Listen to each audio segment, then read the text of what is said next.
Hey guys, I want to revisit the idea of worker moves in Civ 3. In Civ 3, you produce things with gold, food, and shields. Worker moves have the potential to increase all three of those things. They are essential for just like civing more Civ, doing more game actions faster.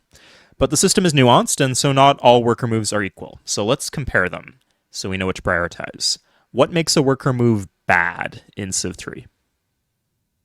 Okay, category one is worsening moves. This is pretty difficult, but it's actually surprising the number of ways that you can do this. The idea is you spend time working a tile and the tile gets worse.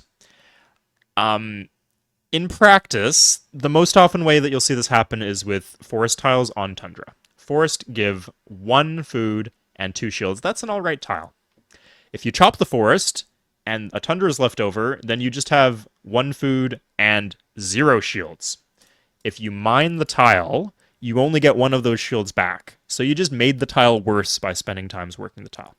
Now, of course, typically you don't have a lot of food in these cities, and so you're not going to have a lot of these forest tiles, a lot of citizens to work these forest tiles, but it's most applicable if you have like a fur tile or maybe like a deer tile. Do not chop the forest here. At least once you get railroads, it's a little bit more complicated. But for the first 2/3 of the game, do not chop forest and tundra. It will make the tile worse. Other than that, there's not a lot of ways you can actually make the tile worse with your worker moves, unless you're like overwriting mines with irrigation or something like that.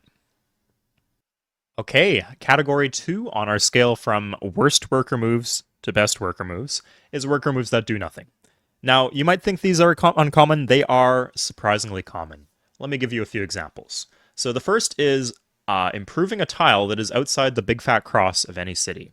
So the big fat cross are the tiles your citizens in your cities can actually use. Anything outside this big fat cross, your city cannot use. Notice how this tile right here is not in any city's big fat cross. Not in Karakorum's, not in Khorasan's, not in Darhan's, not even in Nara's if we somehow took Nara. So, improving that tile is just a waste of worker moves. I mean, if you really want the mobility, I guess you could road the tile. Might be useful in some cases to move your units around. But mining the tile will always be a waste of worker moves. So, you shouldn't do that before literally any other useful worker move or potentially useful worker move. It's just not something that needs to be done at all. You have no benefit from it. Another example would be that you guys build these random outposts in your land, random fortresses. Don't think I don't see that. Unless you really know what you're doing with outposts and with fortresses, like for example maybe lining your coast with outposts to prevent landings, don't bother building them. They are a waste of worker moves. Do useful things instead. The final example of useless worker moves are improving tiles that a city can never use. So the most common reason for this is if a city cannot grow beyond a certain population size. So for example, the city right here, Irene, there are no tiles that are 2 food anywhere in the city's big fat cross, and there are no tiles that can be made to have 2 food. So this city will actually never get past 2 population. It is impossible with all the mechanics of the game, unless I'm forgetting something, to get this past population size 2. So if you want, you can mine these 2 tiles right here, road and mine, that will improve the city, but roading and mining this mountain tile would just be a waste of worker moves. It would do nothing. No city that we have could ever use those tiles because Irene can never grow to size 3. It just doesn't have enough food. Okay, category 3 in our hierarchy of worker moves is worker moves that do nothing yet. So you see this commonly when you guys improve inferior tiles. One tip for you guys is to always improve your best tiles first, and then improve the rest of the tiles. If you're not sure what the good tiles are, go to the city and check out what your city is actually using. Okay? Click the city center, it will reassign it to the best tile. If for some reason, like if Barb stepped on it and messed up your citizen assignments, this will make sure you're using the best tile. Improve that one first. Okay? So many times I load up the game, like your first worker move is like you start mining this grassland right here. Don't do that. Okay? Improve the best tiles first. So first it will be the wheat, and then the bonus grasslands, and then the tobaccos. And after that, after all of that is done, you would do the random grasslands. Also, I shouldn't see you guys mining hills in Despotism. That doesn't do anything yet. So in Despotism, you get 2 shields from mining a hill, but one of those is lost to the Despotism penalty. So by the time you're done mining, this is a 2 shield one food tile. You get one shield in despotism. We already have those. We have the forests. The forests just already do that. So do not waste the time mining those hill tiles until you're out of despotism. Again, make sure you're doing worker moves that don't just do something, but that do something useful now. Some more examples of some worker moves that don't do anything yet would be immediately roading for resources or luxuries. So I see you guys do this sometimes where you start the game, you spawn here, maybe you do a quick little mine or irrigation, then you plant a city here and you immediately just road to the horses. Slow down there, buddy. What is the hurry? Unless you have a specific plan to use horses immediately, save it for later. Again, you are using unworked tiles in your cities, so you would benefit from additional shields and food and commerce if you improved those tiles in your capital.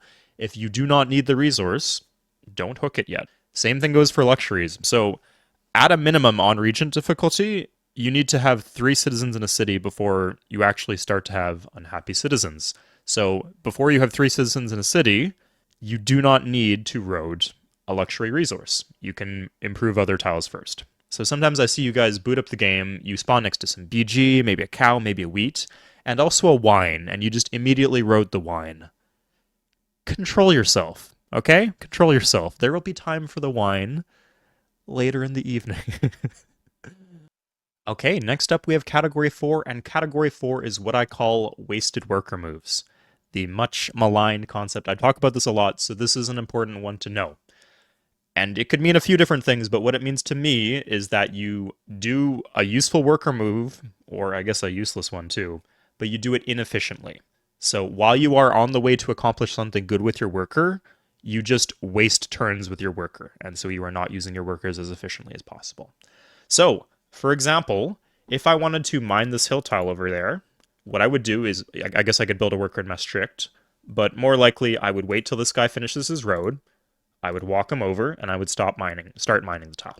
So there's no downtime there. I finish this road, and immediately, same turn, I start mining the new tile. If, instead, I decided to take this worker and have him mine this tile, that would be a wasted worker move. 2 wasted worker moves, in fact. We would walk, 1, 2, 3. We're not actually doing anything. Walk again, 1, 2, 3. Again, not doing anything. And on the 3rd turn, we would actually start mining the tile. So it would effectively take this worker 12 turns to mine the hill tile. It would take this worker 14 turns to do the same task, because it has to walk on its way over. Now, sometimes that's not something you can avoid. So if I want to road this tile, there's no way to do that without consuming a turn walking to that tile. But if I want this tile roaded and I walk 3 workers to that tile, that takes 6 worker moves. 3 walks, and then 3 turns roading. If I walk 1 worker, it takes 4 turns. 1 turn walking, and then 3 turns walking. 3 turns roading. So you'll notice how when you look at my game files, you're seeing me doing stack moves, but only on roaded tiles already. So if I finish these irrigations, I can walk them in a stack over here, and there's no wasted moves because it's all on the road. We irrigate the new tile the same turn we finish irrigating the old tile. But if I want to road new tiles, what I will do is I will take individual workers to do that, so as to not waste worker moves. Okay, some more examples of wasted worker moves. So consider this tile right here. If we want to road to a new future city spot, we have to road the tile. But roading over forest takes 3 turns, roading over flatland takes 2 turns. So if we ever intend to chop this forest, we should do it now before we road. If we road the forest and then we chop it later, we have wasted just a worker move, because roading the forest is slower than roading flatland. You should chop first, then road, instead of roading, then chopping. For the forest, it doesn't make too much of a difference, but over jungle, this is really apparent.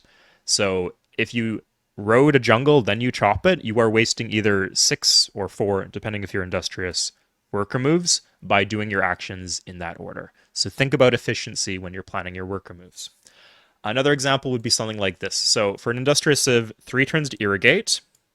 If we have 2 workers, it will take 2 workers 2 turns. That's 4 turns.